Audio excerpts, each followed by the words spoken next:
إن الحمد لله نحمده ونستعينه ونستغفره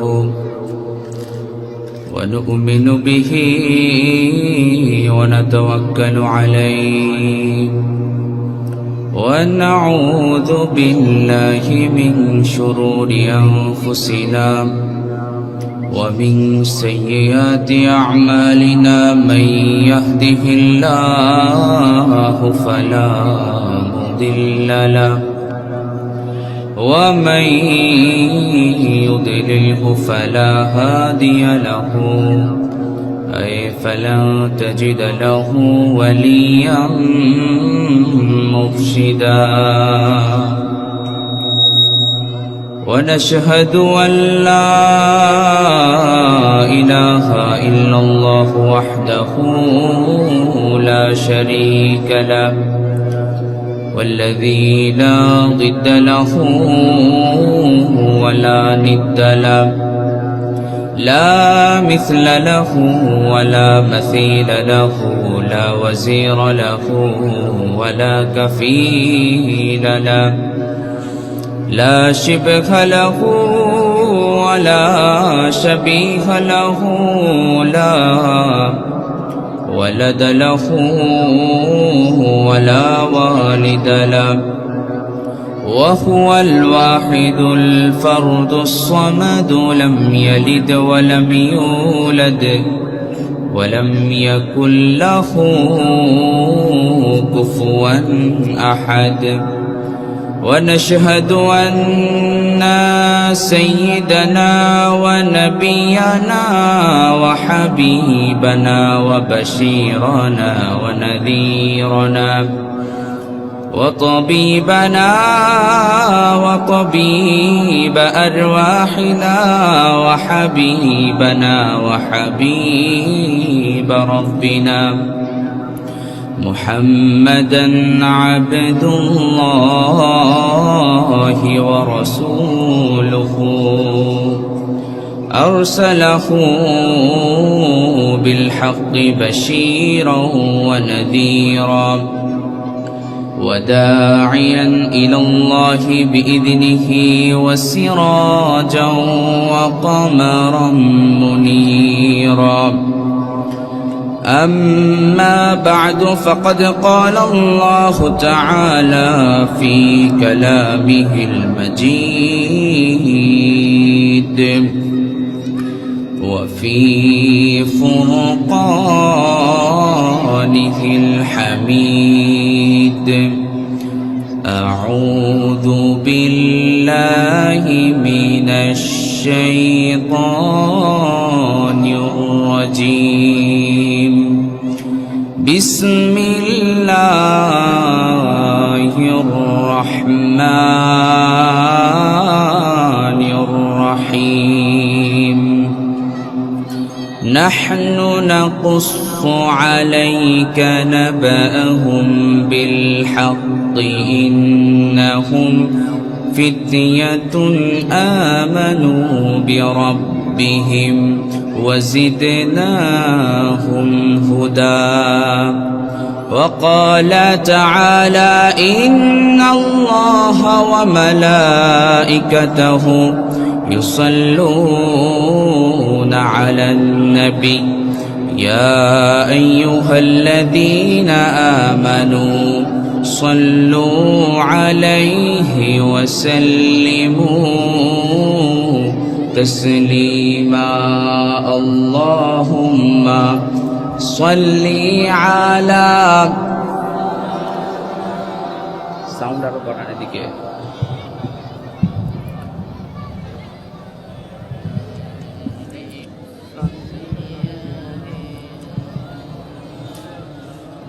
সবাই জবান খুলে পড়ি আল্লাহুম্মা সাল্লি আলা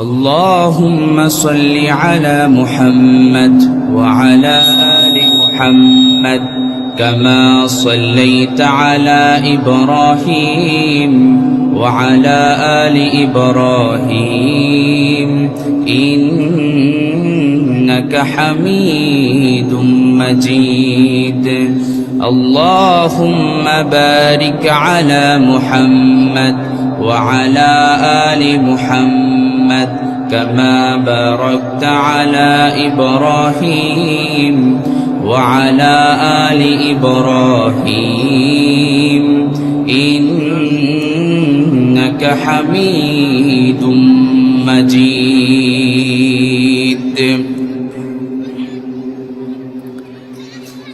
এসো কোরআনের ছায়া তলে সমবেত হই এসো আল্লাহ রাসূলের অনুগত হই এসো কোরআনের ছায়া তলে সমবেত হই এসো আল্লাহ রাসূলের অনুগত হই এসো কোরআনের ছায়া তলে সমবেত হই এসো আল্লাহর গুণগান করি এসো তারি পথে জীবন গড়ি এসো আল্লাহর গুণগান করি এসো তারি পথে জীবন গড়ি আল্লাহর নাম নিলে তাতে যদি সুখ মেলে আল্লাহর নাম নিলে তাতে যদি সুখ মেলে কেন সেই নাম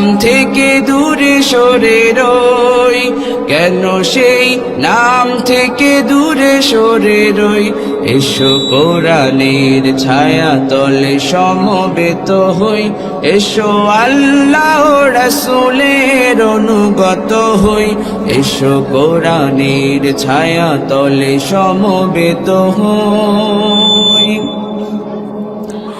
এই কোরআনের ছায়া তলে এসে কত লোক প্রাণ দিল হেসে এই কোরআনের ছায়া তলে এসে কত লোক প্রাণ দিল হেসে কোরআনের ছায়া তলে সোজা পথ যদি মেলে কোরআনের ছায়া তলে সোজা পথ যদি মেলে কেন সেই পথ ছেড়ে ভুল পথে রই কেন সেই পথ ছেড়ে ভুল পথে রই এসো কোরআনের ছায়া তলে সমবেত হই এসো আল্লাহ রাসূলের অনুগত হই এসো কোরআনের ছায়া তলে সমবেত হই এসো আল্লাহ রাসূলের অনুগত হই এসো কোরআনের ছায়া তলে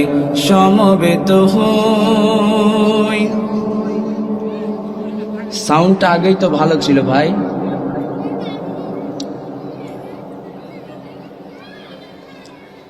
এটা এত কাছে দিলেন এটা সমস্যা হচ্ছে না এই যে বারবার আওয়াজ হচ্ছে আরেকটু এদিক করে দেন সাউন্ডটা স্মুথ করে দেন আগের মতোই করে দেন আগেই ভালো ছিল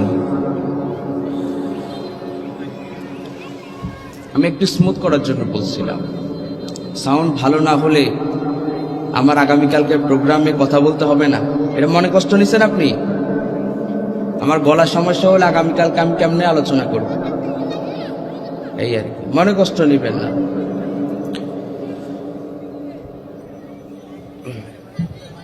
আগের মতো করে দেন সেম আগের মতো করে দেন এরা যে গান গাইলো ওই রকম করে দেন হ্যাঁ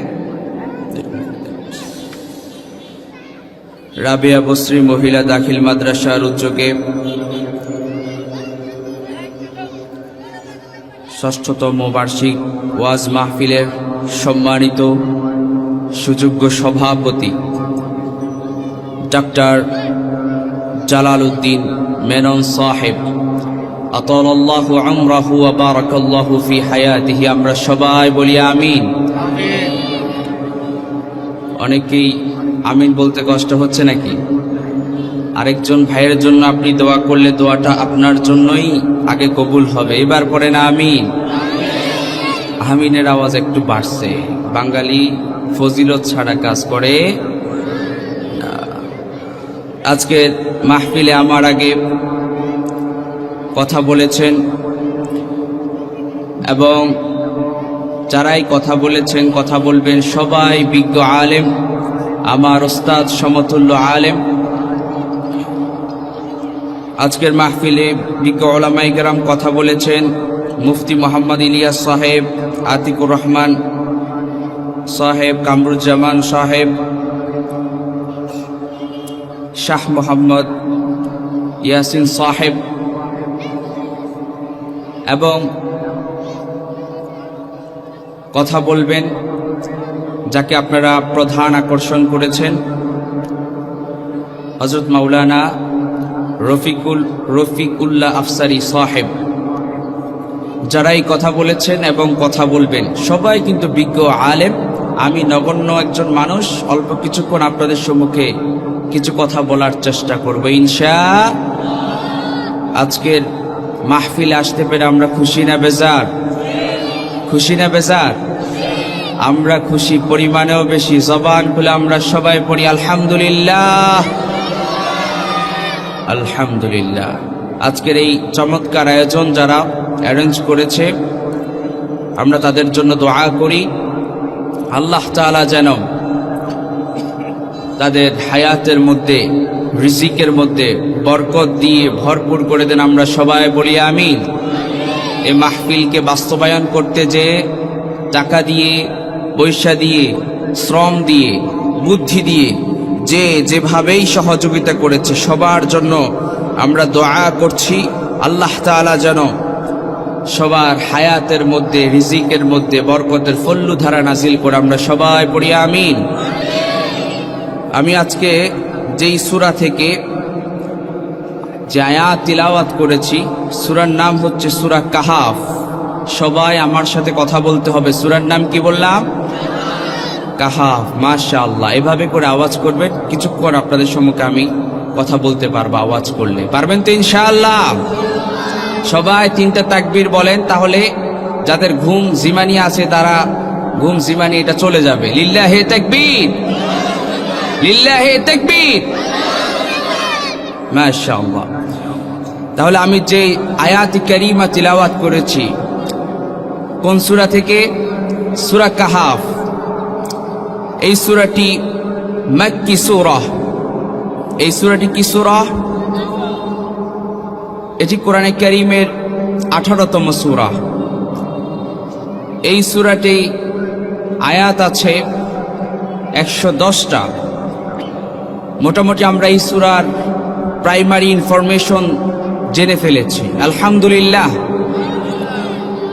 আসেন আমরা এবার এই সূরার ফজিলত সম্পর্কে জানব। ফজিলত জেনে, শানে নুজুল জেনে এরপর আমরা যে আয়াতে কারীমা তিলাওয়াত করেছি সেখান থেকে কিছু কথা বলবো ইনশাআল্লাহ। এই সূরাটি এমন ফজিলতপূর্ণ সূরা, আল্লাহর হাবিব সাল্লাল্লাহু আলাইহি ওয়াসাল্লাম বলেন, মান ক্বারা সূরাতাল কাহফি ফি ইয়াউমিল জুমআতি আদাআ লাহুন নূর মা বাইনাল জুমআতাইন। এই সূরাতুল কাহফ আল্লাহর কোন গোলাম যদি জুমাবারে তিলাওয়াত করে, এক জুমা থেকে আগামী জুমাবার পর্যন্ত ওই বান্দার ইমানের মধ্যে নূর চমকাই দিবেন। যিনি সবাই আওয়াজ করে বলেন তিনি কে?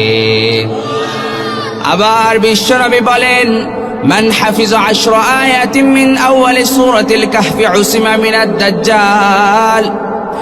এই সূরাটি এমন ফজিলতপূর্ণ সূরা, এমন ফজিলতপূর্ণ সূরা। এই সূরাটি যারা নিয়মিত আমল করবে এবং হিফজ করবে, প্রথম 10টি আয়াত যারা হিফজ করবে, মুখস্থ করবে, রব্বুল আলামিন তাকে ভয়ঙ্করতম ফিতনা, দাজ্জালের ফিতনা, শেষ জামানার কয়েকটা ভয়ঙ্করতম ফিতনার মধ্যে অন্যতম একটা ফিতনা হলো দাজ্জালের ফিতনা।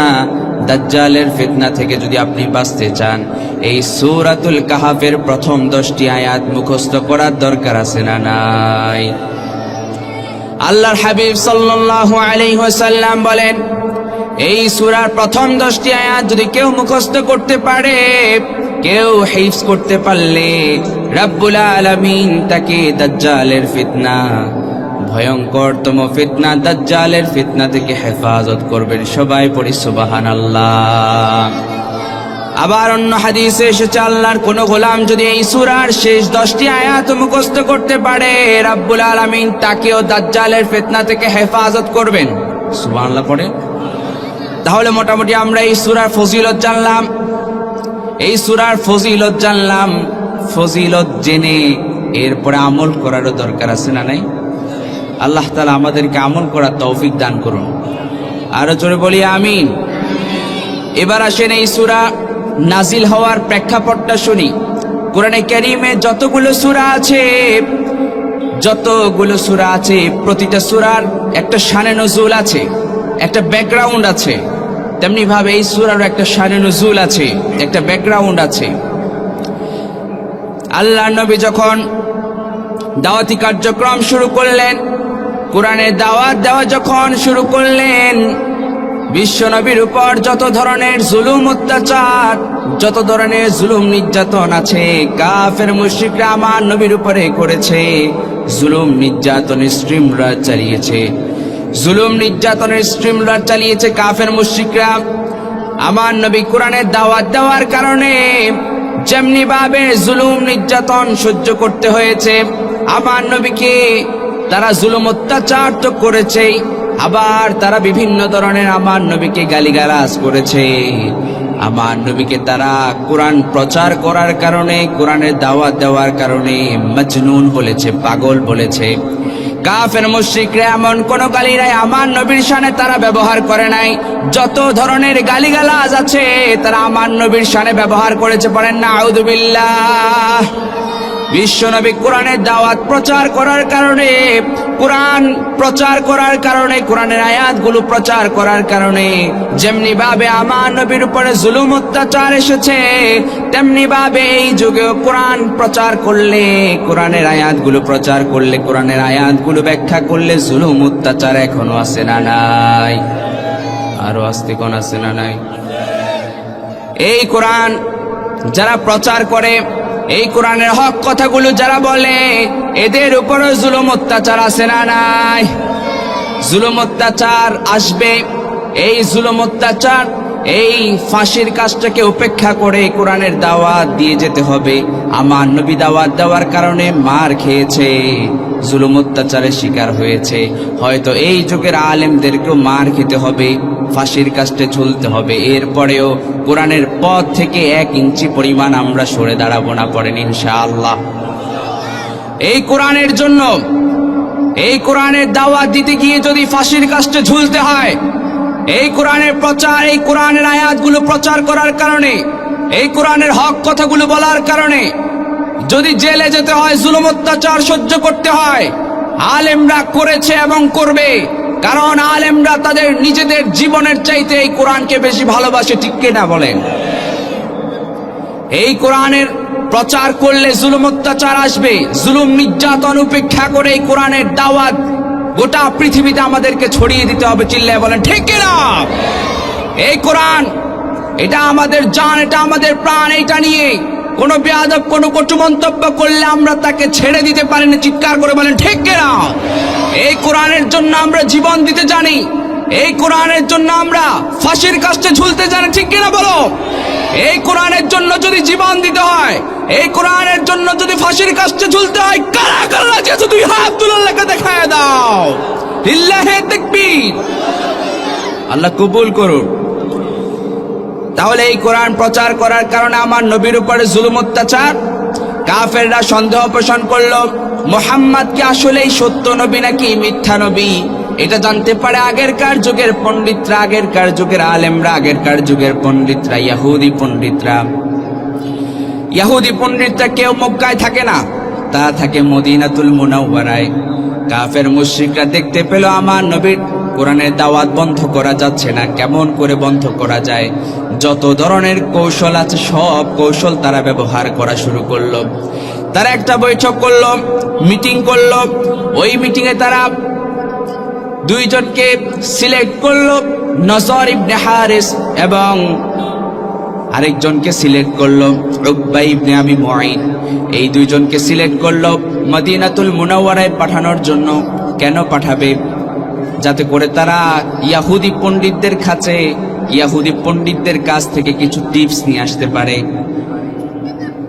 তারা সন্দেহ পোষণ করলো, মুহাম্মদ কি আসলেই সত্য নবী নাকি মিথ্যা নবী? বলেন তো, আমাদের নবী, প্রাণের নবী, বিশ্ব নবী মুহাম্মদুর রাসূলুল্লাহ সত্য নবী নাকি মিথ্যা নবী? কারো কোনো সন্দেহ আছে? যারা কথা বলেন নাই তাদের সন্দেহ আছে। আমাদের নবী সত্য নবী নাকি মিথ্যা নবী? সত্য নবী।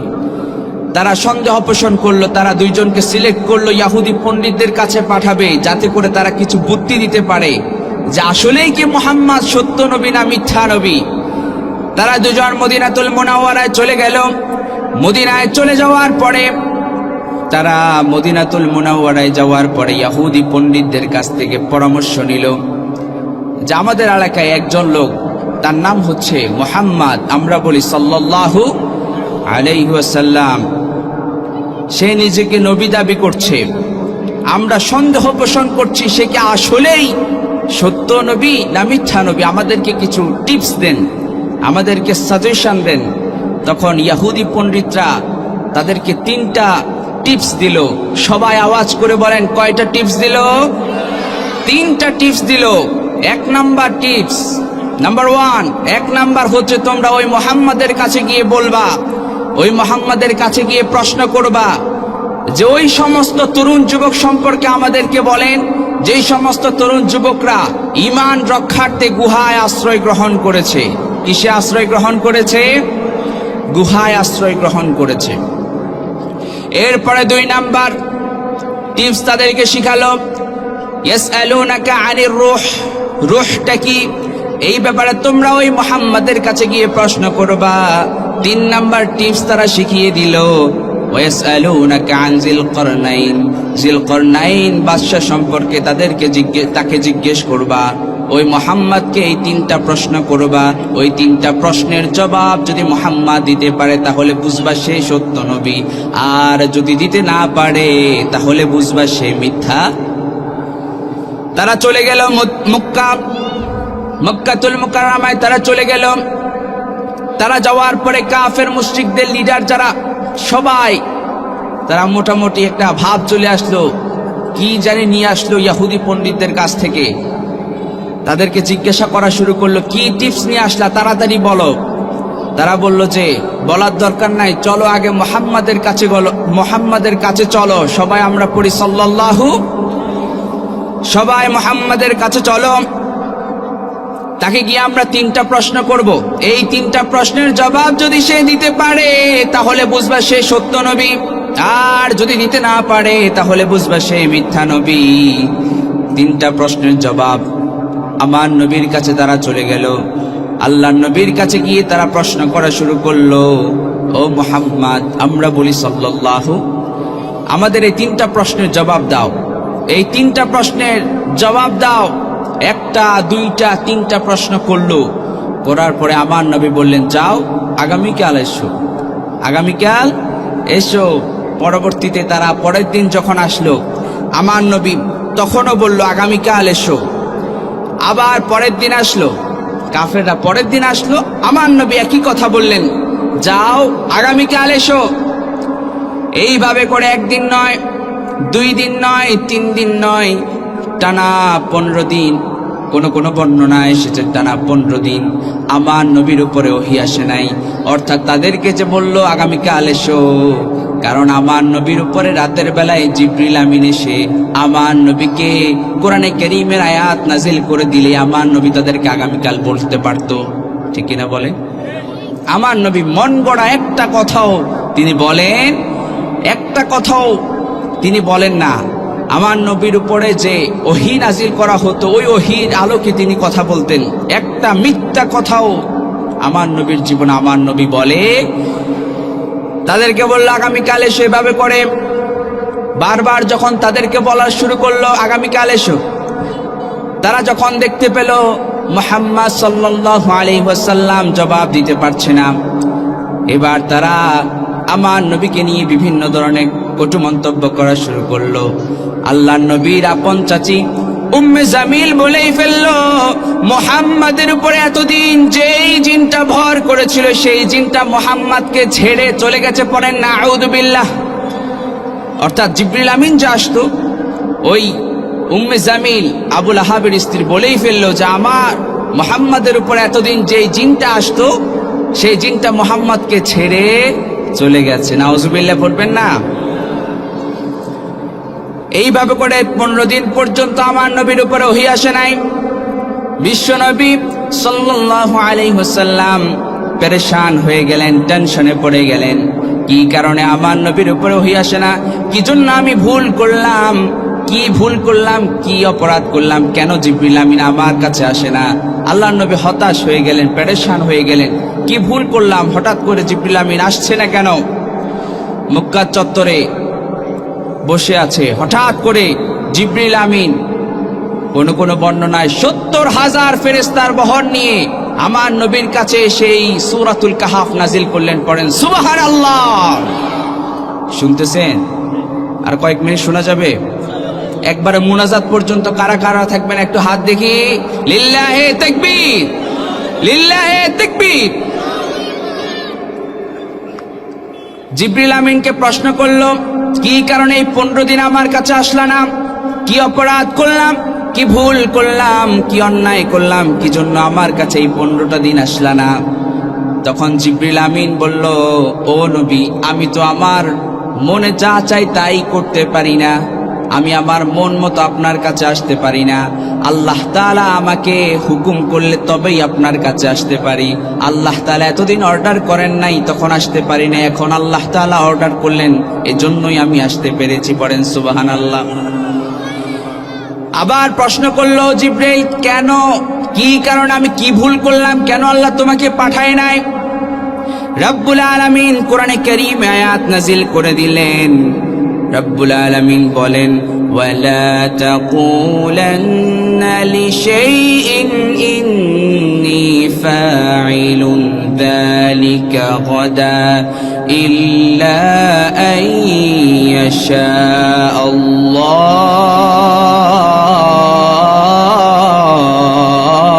আল্লাহ। আর জোরে বলেন আল্লাহু আকবার। আল্লাহ তাআলা আয়াত নাজিল করে জানিয়ে দিলেন, ও নবী, আপনি যখন তাদেরকে বললেন আগামীকাল এসো, তাদেরকে যখন এই কথা বললেন, ও নবী, আপনি তখন ইনশাআল্লাহ বলেন নাই। কারণ ভবিষ্যতের কথা বলতে গেলে বলতে হয় ইনশা। আর জোরে বলেন ইনশা। এখান থেকে মাহফিল শেষ করে আমরা বাড়িতে যাব ইনশাআল্লাহ বলে নাই। এজন্য আমার নবীর উপরে 15 দিন ওহী নাজিল করেন নাই। যিনি আওয়াজ করে বলেন তিনি কে? এবার আসেন মূল ঘটনায়। আমি যে আয়াতে কারিমা তিলাওয়াত করলাম, আল্লাহ রাব্বুল আলামিন বলেন, যে আয়াতে কারিমা তিলাওয়াত করলাম, ওই যে তারা প্রশ্ন করলো, ওই সমস্ত তরুণ যুবক সম্পর্কে বলো যেই সমস্ত তরুণ যুবকরা ঈমান রক্ষার্থে, ঈমানের জন্য গুহায় আশ্রয় গ্রহণ করেছে। ওই প্রশ্নের জবাব, 2টা প্রশ্নের জবাব সূরা কাহাফের মধ্যে আল্লাহ তাআলা দিয়েছেন, আরেকটা প্রশ্নের জবাব সূরা বনী ইসরাইলের মধ্যে দিয়েছেন।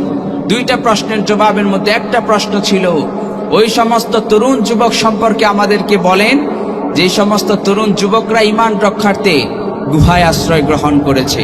এবার আল্লাহ তাআলা ঘটনা বর্ণনা করছেন। আল্লাহ তাআলা ঘটনা বর্ণনা করলে মিথ্যা মনে হয় থাকতে পারে? কথা বলেন। আমাদের ঘটনার মধ্যে আপনি কাউকে কোনো ঘটনা বর্ণনা করছেন, এর মধ্যে মিথ্যা কথা থাকতে পারে কি পারে না? আমাদের কথার মধ্যে মিথ্যা থাকতে পারে, কিন্তু আল্লাহর কথার মধ্যে কোনো মিথ্যা থাকতে পারে? ঘটনা বর্ণনা করছেন যিনি, আওয়াজ করে বলেন তিনি কে? আরো আওয়াজ করে বলেন তিনি কে? আল্লাহর নাম নিতে আপনাদের খারাপ লাগে? ভালো লাগে না? আল্লাহু নাম যতই জপি ততই মধুর লাগে, নামে এত মধু থাকে কে জানি তো আগে। আল্লাহু নাম যতই জপি ততই মধুর লাগে, নামে এত মধু থাকে কে জানি তো আগে। সবাই আবার আওয়াজ করে আল্লাহকে একবার ডাক দেন তো আল্লাহ। আবার আল্লাহকে একটা চিৎকার করে ডাক দেন আল্লাহ। আবার আল্লাহকে আরেকটা চিৎকার করে ডাক দেন আল্লাহ। আল্লাহ কবুল করুন। আল্লাহ ঘটনা বর্ণনা করছেন, নাহনু নাকুসসু আলাইকা নাবাআহুম বিল হাক্কি ইন্নাহুম ফিতয়াতুন আমানু বিরাব্বিহিম ওয়া জিদনাহুম হুদা। আল্লাহ রাব্বুল আলামিন বলেন, আল্লাহ তাআলা বলেন, আমি তোমাদেরকে সত্য সত্য ঘটনা বর্ণনা করছি। ইন্নাহুম ফিতয়াতুন আমানু বিরাব্বিহিম, নিশ্চয়ই তারা ছিল কয়েকজন তরুণ যুবক, তারা ঈমান এনেছিল তাদের রবের প্রতি। বলেন তো আমাদের রব যিনি, তিনি কে? আর জোরে বলেন তিনি কে? তারা আল্লাহর প্রতি ঈমান এনেছিল। ওয়াজিদনাহুম হুদা, আল্লাহ তাআলা তাদেরকে হিদায়াত দান করলেন। এবার আসেন, আল্লাহ তাআলা যেই ঘটনা বর্ণনা করছেন, দাকিয়ানুস, ওই যে ঘটনা, দাকিয়ানুস বাদশা ছিল। ওই বাদশা ঘোষণা করলো, আমার এলাকায় থাকতে হলে আমার গোলামি করতে হবে, আমার দাসত্ব করতে হবে, আমার বান্দিগি করতে হবে। অহংকার করেছে। ক্ষমতা পাওয়ার পরে কি করেছে? অহংকার করেছে। বলল যে আমার এলাকায় থাকতে হলে আমাকে আমাকে মালিক হিসেবে মানতে হবে, আমার গোলাম হয়ে থাকতে হবে। আমরা কার গোলাম? কার গোলাম? আল্লাহর গোলাম। সে যখন বলল আমার এলাকায় থাকতে হলে আমার গোলামি করতে হবে, সবাই তার কথা মোতাবেক তার গোলাম হলেও কয়েকজন তরুণ যুবক, কেউ কেউ বলেন 7 জনের কথা, এরা বলল আমরা এক আল্লাহ ছাড়া আর কাউকে মানি। আমরাও যখন কেউ যদি বলে আমার গোলামি করো, আমরা কি বলবো? আমরা গোলাম কার? আমাদেরকে গোলাম করে এই দুনিয়ায় পাঠিয়েছেন যিনি, তিনি কে? ওয়ামা খালাকতুল জিন্না ওয়াল ইনসা ইল্লা লিয়াবুদুন, ইবাদতের জন্য আমাদেরকে বানিয়েছেন যিনি, তিনি কে? তারা বলল আমরা আল্লাহর গোলামি করব, কোন পৃথিবীর কোন শাসকের গোলামি করব। দাকিয়ানুসের মাথা খারাপ হয়ে গেছে যে আমার এলাকায় থেকে আমার বিরুদ্ধে, আমার কথা মোতাবেক চলছে না, তাদেরকে আমার দরবারে ডেকে নিয়ে আসো। এরপরে সৈন্যবাহিনী পাঠিয়ে তাদেরকে ডেকে নিয়ে আসলো। আসার পরে তারা বলল আমরা এক আল্লাহ ছাড়া, ওই দাকিয়ানুস ওই বাদশার সামনে, ওই শাসকের সামনে তারা দাঁড়িয়ে বলেছিল আমরা আল্লাহ ছাড়া কাউকে মালিক হিসেবে মানি। তারা বলল আমরা এক আল্লাহকে মানি। তখন দাকিয়ানুসের মাথা গরম হয়ে গেল।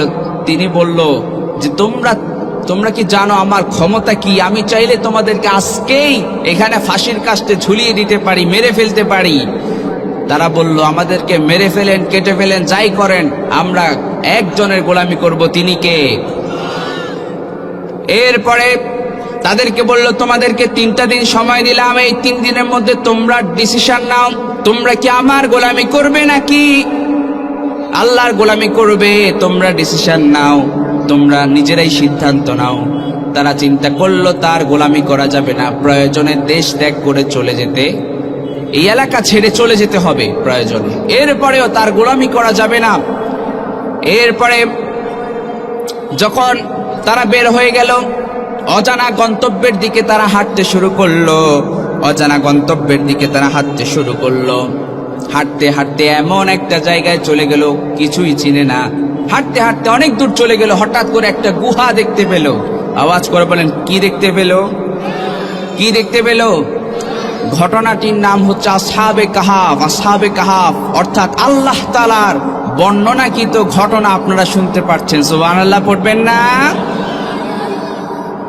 আমার ভাইয়েরা, তারা যখন গুহায় আশ্রয় গ্রহণ করলো, গুহায় আশ্রয় গ্রহণ করে তারা বলতে লাগলো ইয আওয়াল ফিতয়াতু ইলাল কাহফি ফাকালু রব্বানা আতিনা মিন লাদুনকা রাহমা ওয়া হাইয়্যি লানা মিন আমরিনা রাশাদা। সবাই জোরে জোরে বলি আল্লাহু আকবার। গুহায় আশ্রয় গ্রহণ করার পরে তারা আল্লাহর কাছে দোয়া করলো, রব্বানা আতিনা মিন লাদুনকা রাহমাহ, ওগো আল্লাহ আমাদের উপর রহমত বর্ষণ করেন, ওয়াহাইয়্যি লানা মিন আমরিনা রশাদা, আমরা যেন একটা সঠিক সিদ্ধান্ত নিতে পারে সেই বন্দোবস্ত করে দেন। তারা আল্লাহর কাছে দোয়া করলো। আল্লাহর কাছে দোয়া করলে দোয়া কবুল করে কে? আরো জোরে বলে। সব সময় দোয়া করতে হবে কার কাছে? আল্লাহর কাছে তারা দোয়া করলো, আল্লাহ তারা তাদের দোয়া কবুল করলেন। রব্বুল আলামিন বলেন, ফাদরাবনা আলা আযানিহিম ফিল কাহফি সিনিনা আদাদা। সবাই জোরে জোরে বলি আল্লাহু আকবার। আল্লাহ তাআলার কাছে তারা যখন দোয়া করলো, আল্লাহ তাআলা তাদের দোয়া কবুল করলো এবং বলল, আমি তাদেরকে অনেক বছরের জন্য ঘুম পাড়িয়ে দিলাম। তবে তাদেরকে যে ঘুম পাড়িয়ে দিয়েছে, আমরা যখন ঘুমাই আমাদের চোখ বন্ধ থাকে, কিন্তু আসহাবে কাহাফের ওই যুবকদেরকে আল্লাহ তাআলা ঘুম পাড়িয়ে দিলেন, তাদের চোখ বন্ধ নয়, তাদেরকে কান বন্ধ করে দিয়েছেন। আল্লাহু আকবার। আল্লাহ তাআলা বলেন, আমি তাদেরকে অনেক বছরের জন্য ঘুম পাড়িয়ে দিয়েছি। কত বছর? আল্লাহ তাআলা কোরআনে কারীমে জানিয়ে দিলেন, ওয়ালাবিথু ফি কাহফিহিম 300 সিনিনা ওয়াজদাদু 9। আল্লাহ তাআলা তাদেরকে ঘুম পাড়িয়ে দিলেন 309 বছরের জন্য। সুবহানাল্লাহ পড়বেন না? কত বছরের জন্য? 309 বছরের জন্য তাদেরকে ঘুম পাড়িয়ে দিলেন। তিনি কে? 3 দিন ঘুমাতে পারবেন একটা না? কারো পক্ষে সম্ভব? আল্লাহ তাআলা তাদেরকে ঘুম পাড়িয়ে দিলেন কত বছরের জন্য? 309 বছরের জন্য তাদেরকে ঘুম পাড়িয়ে দিলেন। কত সুন্দর করে তাদেরকে ঘুম পাড়িয়ে দিলেন, কত সুন্দর করে তাদেরকে ঘুম পাড়িয়ে দিলেন। আপনাদের প্রশ্ন জাগতে পারে, সূর্যের আলো কি তাদেরকে দেখে না? এই যে তারা একটানা 309 বছর পর্যন্ত সেখানে ঘুমাবে, সূর্যের আলো কি তারা দেখবে না? এটা প্রশ্ন জাগে কি জাগে না? কথা বলেন। আল্লাহ তাআলা তাদেরকে কত চমৎকার করে ঘুম পাড়ালেন। আল্লাহ নিজেই বলছেন, ওয়াতারাশ শামসা ইযা তালাআত তাযাওয়ারু আন কাহফিহিম যাতাল ইয়ামিন ওয়া ইযা গরাবাত তাকরিদুহুম যাতাশ শিমাল। আরো জোরে বলি আল্লাহু আকবার। রব্বুল আলামিন জানিয়ে দিলেন, ওয়াতারাশ শামসা ইযা তালাআত তাযাওয়ারু আন কাহফিহিম যাতাল ইয়ামিন ওয়া ইযা গরাবাত তাকরিদুহুম যাতাশ শিমাল। আল্লাহ রাব্বুল আলামিন বলেন, আমি তাদেরকে কত চমৎকার করে ঘুম পাড়ালাম, সূর্যের আলো যেন তাদের গুহার মধ্যে না ঢুকে। এজন্য আমি রব সূর্যকে যখন পূর্ব দিক থেকে উদিত করতাম, সূর্যকে ডান দিক করে হেলাইয়া দুলাইয়া আমি উঠাতাম, যাতে করে সূর্যের আলো ওই গুহার মুখে ঢুকতে না পারে। আবার যখন সূর্যকে অস্তমিত করতাম, তখন আমি আল্লাহ রাব্বুল আলামিন সূর্যকে বাঁ দিক করে এমন ভাবে ডুবাতাম, এমন ভাবে অস্তমিত করতাম, যাতে করে তাদের গুহার মধ্যে সূর্যের আলো না ঢুকে। পড়েন সুবহানাল্লাহ। কত সুন্দর করে তাদেরকে ঘুম পাড়ালেন। আল্লাহ রাব্বুল আলামিন আরো বলেন, وَتَحْسَبُهُمْ أَيْقَاظًا وَهُمْ رُقُودٌ وَنُقَلِّبُهُمْ ذَاتَ الْيَمِينِ وَذَاتَ الشِّمَالِ।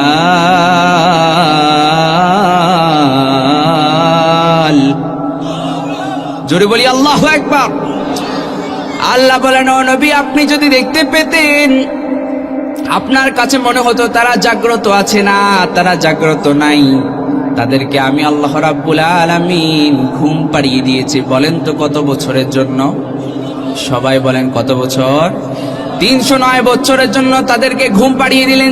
তিনি কে? আল্লাহ তাআলা ঘুম পাড়িয়ে দিলেন। আল্লাহ বলেন, ও নবী, আপনি যদি দেখতে পেতেন, আপনার কাছে মনে হতো তারা জাগ্রত আছে, আসলে তাদেরকে ঘুম পাড়াইছেন কে? জাগ্রত আছে কেন বললেন? ওই যে আল্লাহ তাআলা ঘুম পাড়িয়ে দিয়েছেন, তাদের কান বন্ধ করে দিয়েছেন, চোখ বন্ধ করেন নাই। এজন্যই নবীকে বলছেন, ও নবী, আপনি দেখলে মনে হতো আপনার কাছে ওনারা জাগ্রত আছে, আসলেই তাদেরকে ঘুম পাড়াই দিলেন কে? আল্লাহ রাব্বুল আলামিন। এরপরে বলেন, ওয়ানুকাল্লিবুহুম যাতাল ইয়ামিনি ওয়া যাতাশ শিমাল। তাদেরকে যে ঘুম পাড়ালেন, একটানা একভাবে যদি তারা শুয়ে থাকে তাদেরকে পোকামাকড় খেয়ে ফেলবে। এটা তো প্রশ্নও জাগতে পারে, এই যে তারা একটানা 309 বছর সেখানে ঘুমাচ্ছে, পোকামাকড় কি তাদেরকে খেয়ে ফেলছে না? মাটি কি তাদেরকে খেয়ে ফেলছে না? পোকামাকড় কি তাদেরকে খেয়ে ফেলছে না? একটা প্রশ্ন আছে না নাই?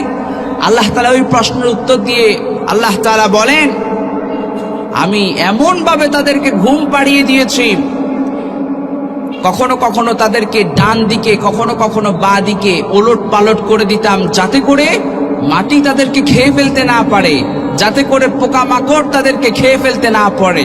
সুবহানাল্লাহ পড়বেন না? পোকামাকড়, মাটি যেন তাদেরকে খেয়ে ফেলতে না পারে, এজন্য আল্লাহ তাআলা তাদেরকে মাঝে মাঝে ডান দিকে, মাঝে মাঝে বাঁ দিকে ওলট পালট করে দিতেন। সুবহানাল্লাহ পড়েন। এরপরে তাদের সাথে তারা যখন গুহার দিকে আগাচ্ছিল, ওই সময় তাদের সাথে একটা কুকুর গিয়েছিল। সেই কুকুরের কথা আল্লাহ রাব্বুল আলামিন বললেন, ওয়াকালবুহুম বাসিতুন যিরাআইহি বিল ওয়াসি।